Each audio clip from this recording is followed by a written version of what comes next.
Pupunta kami ngayon sa ginawa naming timer switch guys, kung gumana nga ba yung timer switch na winiringan namin kanina.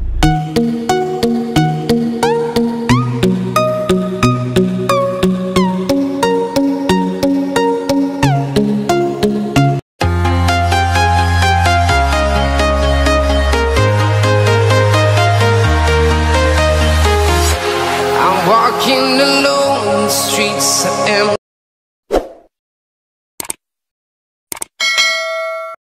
Hello guys, welcome ulit sa akin channel guys. Ngayon ang gagawin ko guys, maglalagay kami ng timer switch dito sa warehouse. Kasi itong warehouse nakasarado kasi ito. Kaya hindi namin mapatay yung ilaw sa araw at saka sa gabi. Kaya pag pinaandar namin yan, tuloy-tuloy yung andar. Kaya ngayon gagawin namin, magkakabit kami ng timer switch dito sa warehouse. Ito, dalawang warehouse kasi ito. Kasi ang switch kasi nasa loob. Kasi itong warehouse namin na Saudi, naka-assign dito, ay pumupunta lang pag may bubuksan dyan na kukunin na materialis. Ngayon, magkakabit kami ng timer switch sa ilaw. Kasi yung ilaw nasa labas.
Ito na po yung natapos naming timer na ikabit na po namin.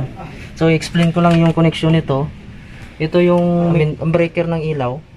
Pumunta dito sa ito, line side. Ito yung line side natin. Tapos itong load side naman, ito na yung pumunta na sa ilaw. So, iset natin yung timer ngayon, tuturuan ko ngayon kayo. So ang oras natin ngayon ay 11:30. 11:30. Oh, 11:30 ng umaga. So itutok natin sa 11, gitna yan. Ayan. Dito. So yun ang kuan yun, basehan natin. Yun, 11:30. Tapos gusto natin yung umandar siya sa alas 6 ng gabi. Kasi 24 hours ito eh.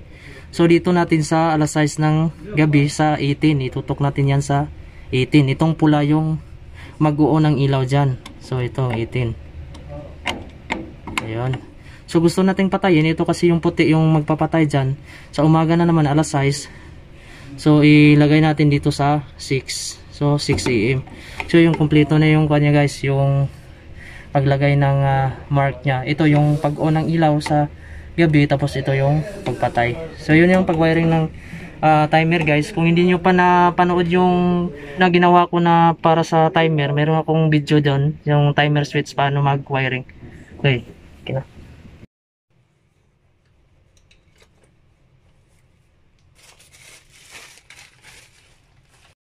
So ayan na guys, natapos na namin na wiring yung timer ng ilaw. Yun, dalawang warehouse kasi to. So hindi na namin kailangang magpatay ng ilaw dyan sa loob, kasi ang switch kasi nasa loob. Kasi itong warehouse namin na Saudi naka-assign dito ay pumupunta lang pag may bubuksan dyan na kukunin na materialis. Meanwhile,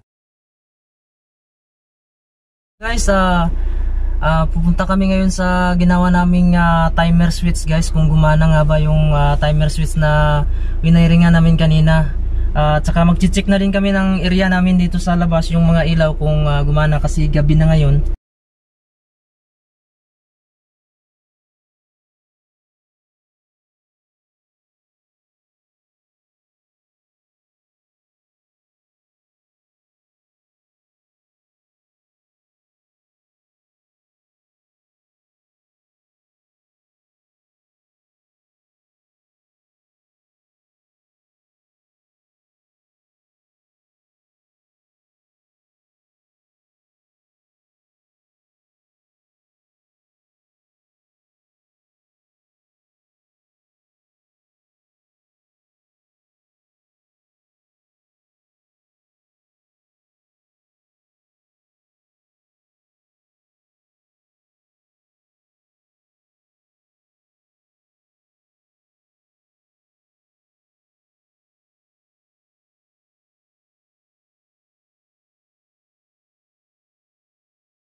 Okay guys, nandito na kami ngayon sa area yung nilagyan namin ng timer.